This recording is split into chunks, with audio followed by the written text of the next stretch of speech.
Quina merda ser lletja, joder. Tonta, grossa i vella, no puc ser pitjor. O bé, sí, esclar, i aquí, però jo, pel que vull, em moro, ja està bé. Sembla que mai seré atresorada, tret que mai em vegin. Tal com el meu aspecte no és el d'una princesa, i per això és millor que ell no em vegi, perquè és perfecte i a més s'ha enamorat de la dona més sexy del planeta. Com m'agradaria ser més bonica, intel·ligent, atractiva? Aquí l'edat potser no es veuria, perquè un bombó voldrien tots. Em sento fatal, molt fotuda, perquè només compto amb el meu cor i la meva ànima. La resta és una despulla que ningú vol, així que recorda això i tinga-ho molt present.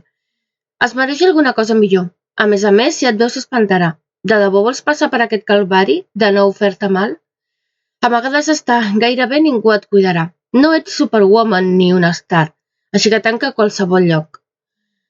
Allà on ningú et sàpiga veure, on estàs arrecerada, perquè si comets una ensopegada, el teu cor et notarà paradida. Tant de bo fos bonica com tu, o com la noia que estimes. Potser t'hauries enamorat de mi amb tota la teva ànima. No puc fer més que rendir-me, tots ho diuen, oi? Tant de bo envellessis a la vida real i res no t'importés, només el meu riure. Mirar-nos als ulls i un petó. No puc pensar en més, ja que no sóc merescuda.